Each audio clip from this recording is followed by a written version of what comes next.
옆 사람하고 이렇게 한번 인사하고 시작하겠습니다. 말씀 들을 때 눈 뜨고 들읍시다.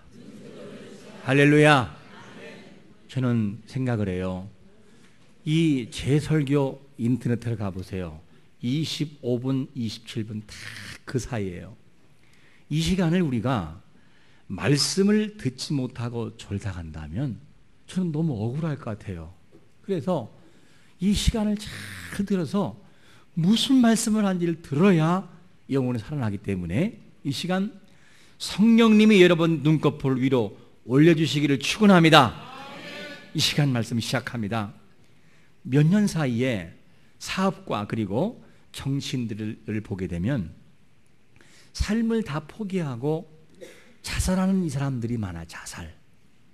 이 자살이라고 하는 사람들의 말을 들어보면 자살을 할 때 보면은 너무 이제는 희망이 없고 다 끝났다라고 생각하는 마지막 결단이 자살이라는 거예요. 내 곁에는 아무도 없고 나를 도와줄 자가 없고 나는 외로운 사람이라는 것을 결론 내릴 때 그제서 선택하는 것이 자살이라는 거예요. 그런데 이 자살한 사람들을 보면 돈이 없느냐? 아니에요. 있어요. 명예가 없느냐? 명예도 있어요. 그리고 사회적으로 거의 갖춘 부분이 많은데도 마지막 그 죽음을 택하는 경우가 있습니다. 그런데 더 안타까운 게 뭐냐면 이 죽음을 택하는 사람들의 모습을 보면 믿는 자가 있다는 거예요. 그 중에 집사님도 있고 중직도 있다는 거예요. 이걸 바라보면 너무너무나 충격적이고 마음이 아픈 것을 경험합니다. 무엇을 말해줄까요? 교회에 나오기는 나왔고 예수님을 믿는 것 같기는 같은데 행복하지 않다는 거예요. 행복하지 않고 행복해야 맞는 것이고 행복한 것이 정상인데 행복과는 거리가 멀게 살아가는 것이 뭐냐면 그들의 모습이라는 것이죠. 그러니까 껍질을 딱 깨트려서 내면을 들여다보면 불행이 있는 거예요. 불행. 여러분, 믿는 성도는 행복한 것이 맞는 것을 믿으시기를 축원합니다. 저는 믿고 싶어요.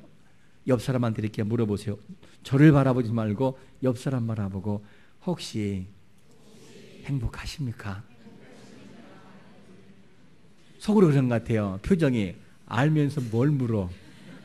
불행하다, 힘들다, 나 죽지 못해 산다, 뭐 이런 사람도 있을 거예요. 그런데 행복의 조건이 뭐냐면 내가 행복한 조건이 있어서가 아니라 내 마음 중심이 하나님을 향하면 행복이 보이는 것을 믿으시기를 축원합니다. 주님이 우리에게 말씀하신 것이 뭐지요?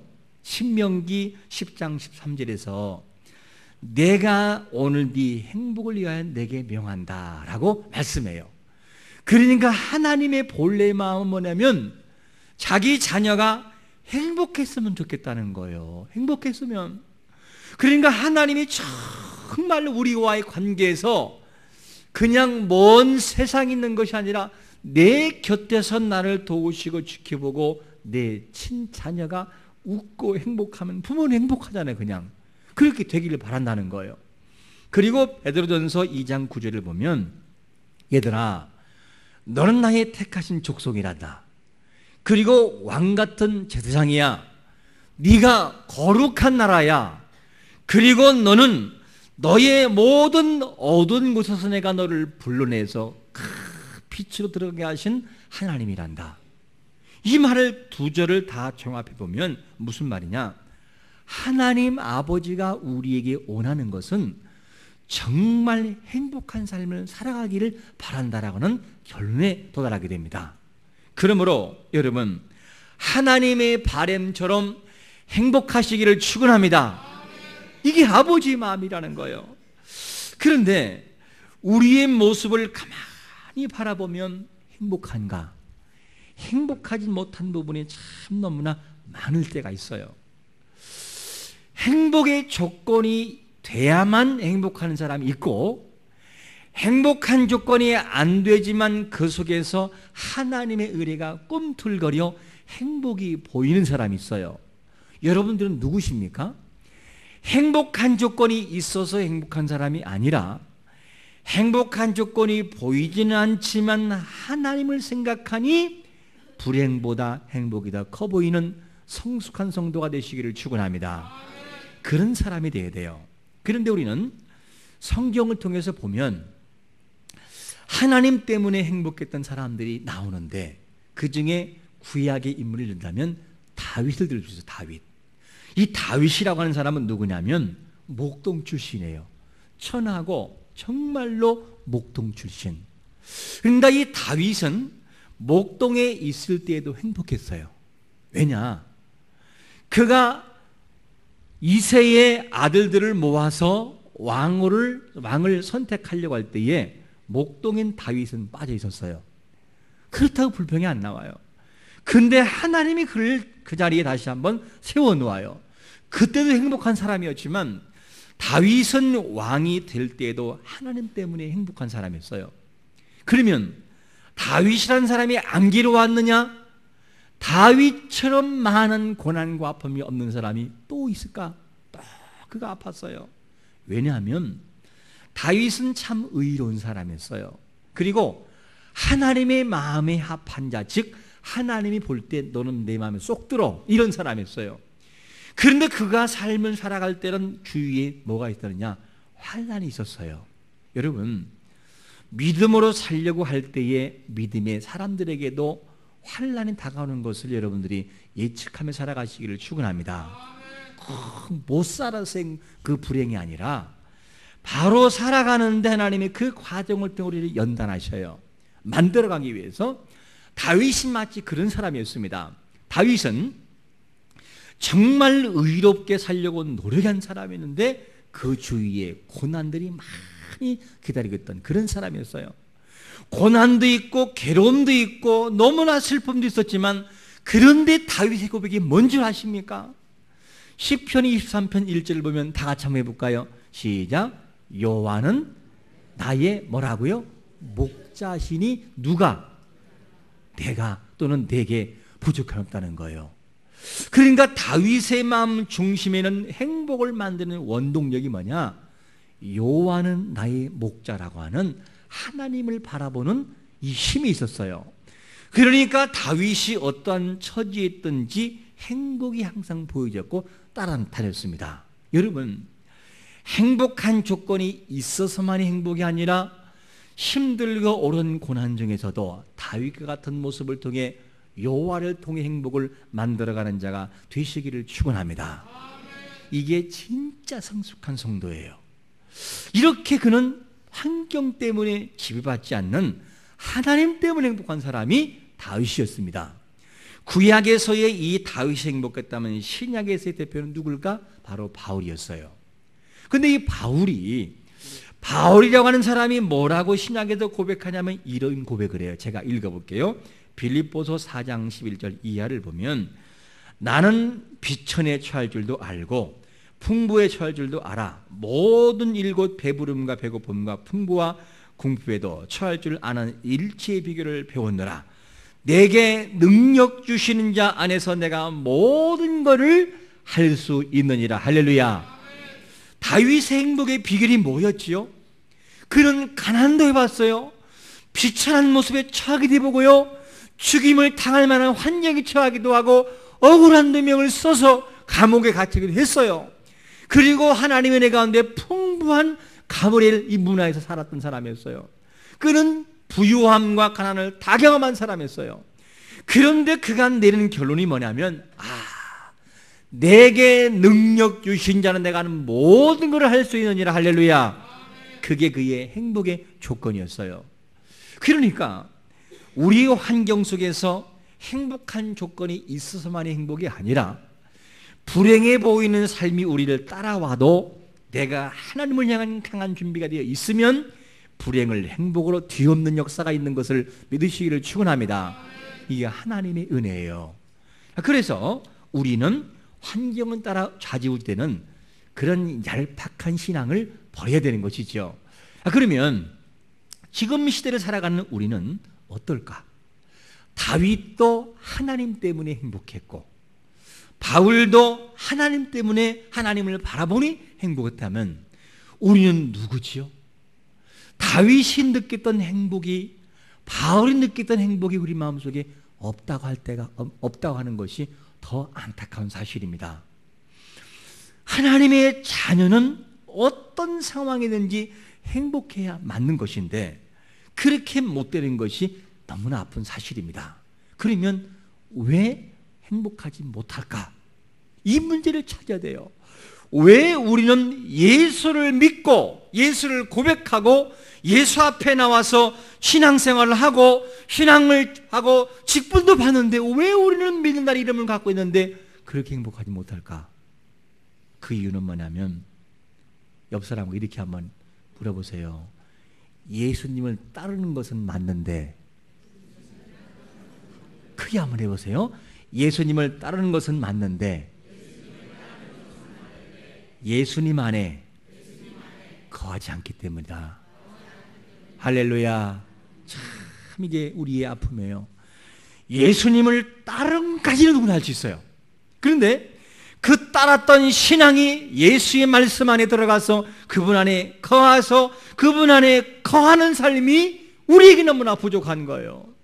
그러니까 거한다는 삶은 하나님의 능력을 경험하게 되는 원동력이 되는데 따라오기도 하고 믿기도 하는데 그분 안에 거하는 삶이 되지 않다 보니까 결국에는 숲으로 돌아가고 공허한 신앙생활 하는 거예요. 교회 나가면 행복하다고 말을 하는데 예수 믿으면 행복하다고 말들을 하게 하는데 왜 나에게는 행복이 없을까? 이런 질문이 항상 우리에겐 따라다녀요. 여러분, 주님과 함께 거하는 삶이 지속적으로 이루어지기를 축원합니다. 아기는 엄마의 품에 거할 때 언제나 행복해요. 배고프면 기어가면 되니까, 배고프면 울면 되니까. 그런데 그 주님 앞에 우리가 거하지 못하다 보니까 이 불행한 삶이 느껴지는 거예요. 하나님과 나와의 관계가 여러분 친밀한 관계가 되시기를 축원합니다.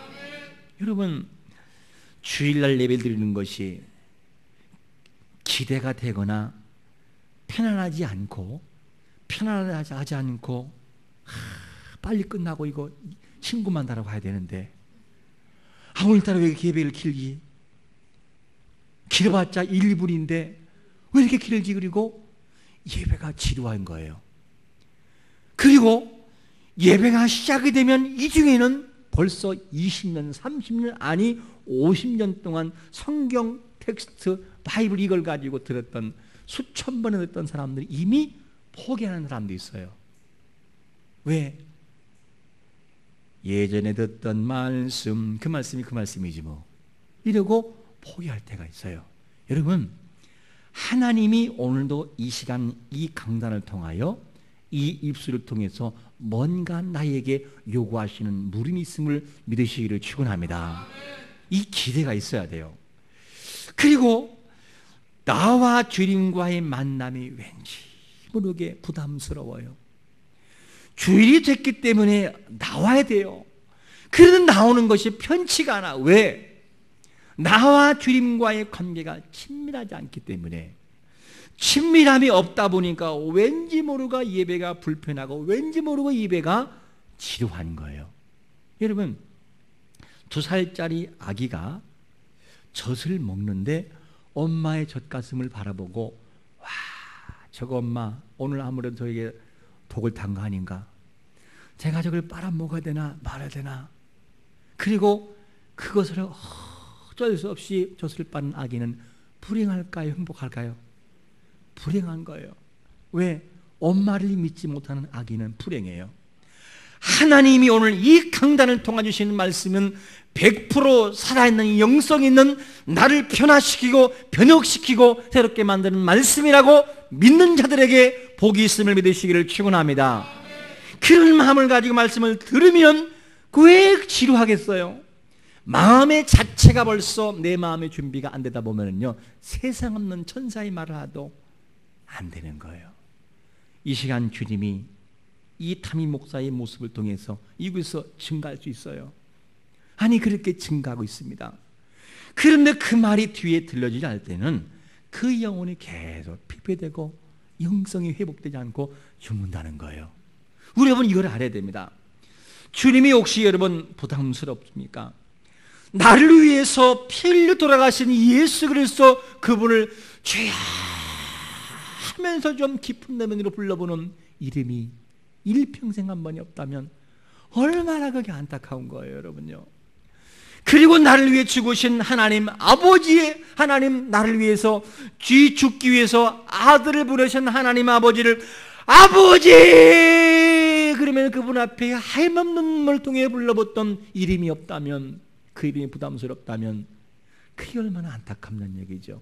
여러분, 하나님 아버지를 아버지라 부를 때에 눈물이 흐르는 경험이 있으시기를 축원합니다.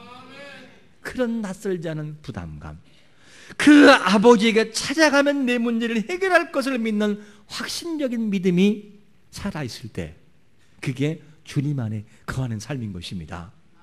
이걸 우리가 알아야 돼요. 그래서 주님은 오늘 우리에게 말씀을 통해서 주님을 따른다고 하면서 주님 안에 거하는 방법을 모르기 때문에 불행한데, 정말 행복하려면 오늘 본문 15장 6절에서 이렇게 말씀하고 있습니다. 같이 한번 읽어봅니다. 6절 시작. 사람이 내 안에 거하지 아니하면 가지처럼 밖에 버려져 마르나니 사람들이 이것을 모아다가 불에 던져 사르느니라. 왜 불행할까? 왜 마음이 공허할까? 주님 안에, 즉 사람의 내 안에 거하지 아니하면 가지처럼 밖에 버려진다는 거예요. 거하는 삶이 되지 않다 보니까 마음이 공허한 거예요. 하나님을 바라보는 삶이 계속적으로 이루어지지 않기 때문에 마음이 공허한 거예요. 주일날 한 번 1시간만 딱 주님 안에 거하고 나머지 삶은 주님을 떠나 있는 삶을 살다 보니까 그 마음이 공허한 거예요. 여러분, 이번 한 주 24시간 하나님을 향해서 내 생각이 최대한 버티는 한 아버지 이름을 부르고 주 이름을 부르고 아버지, 그러면서 그분과 동행하는 삶이 있어지시기를 축원합니다. 그러면 거한다는 게 뭘까? 아니, 어떻게 하는 게 거하는 삶입니까?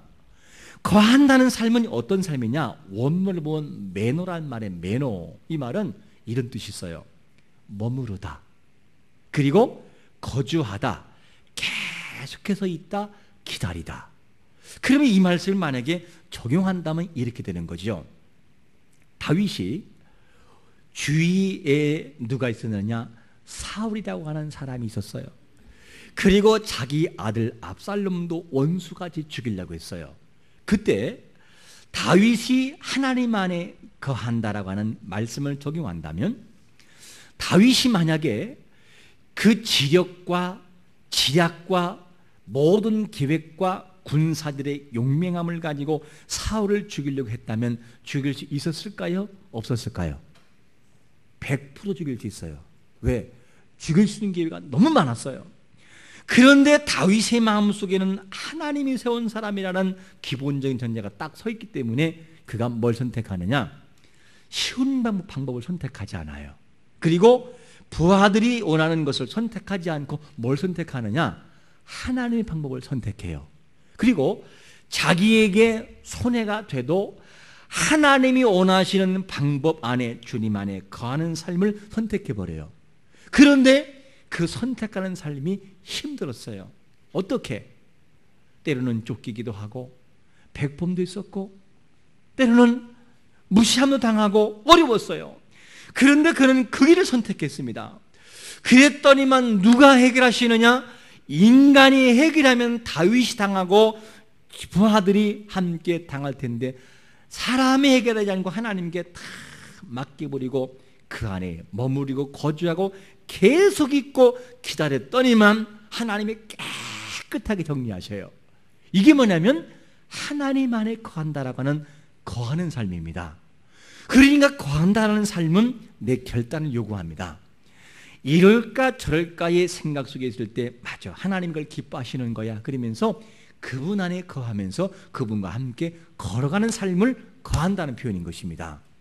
이렇게 될 때 하나님이 그 사람을 인정하고 역사하는 것을 믿으시기를 축원합니다.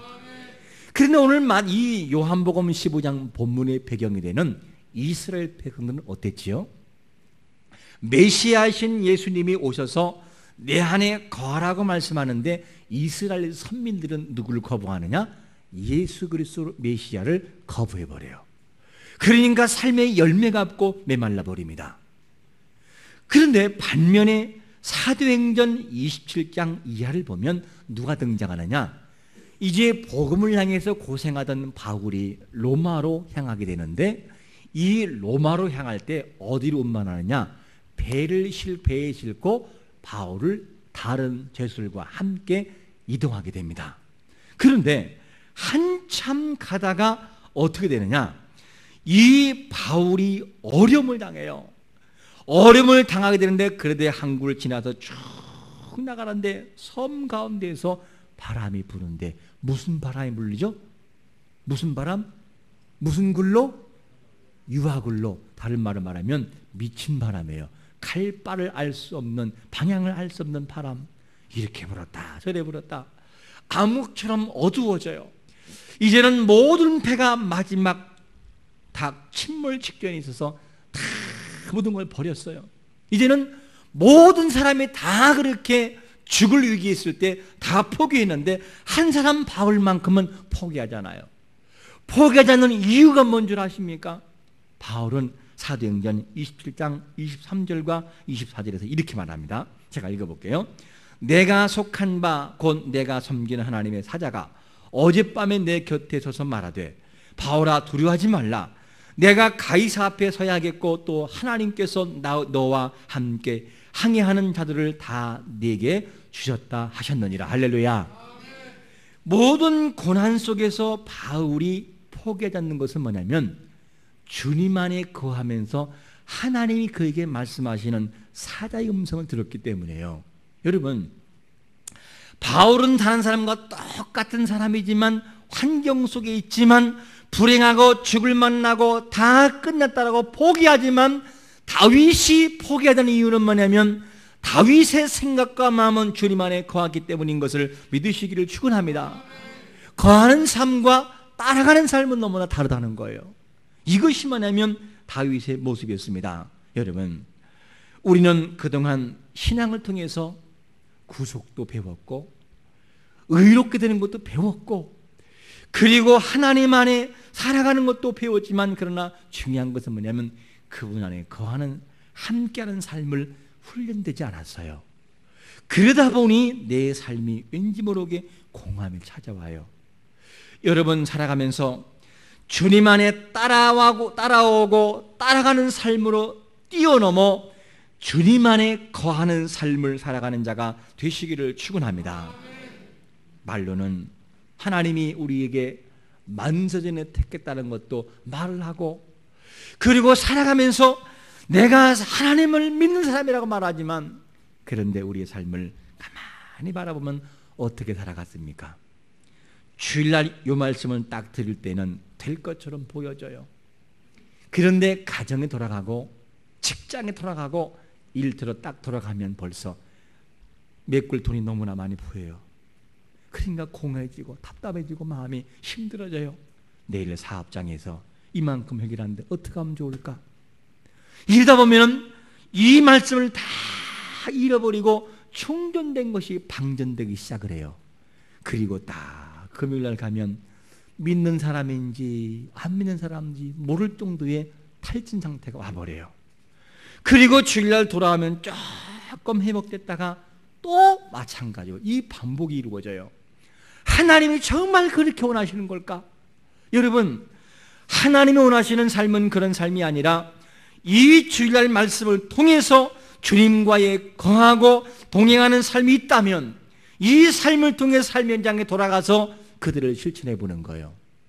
여러분, 이번 한 주 동안 주님과 동행하는 삶이 어떤 것일까? 우리는 분명히 알아야 됩니다. 한 주 동안 살아가면서 주일날 이때만 교회 오지 말고 퇴근하고 이번 한 주 한번 해보세요. 퇴근하고 난 다음에 한 2분이나 3분도 좋으니 지하실에 딱 내려가서 하나님 저 왔어요.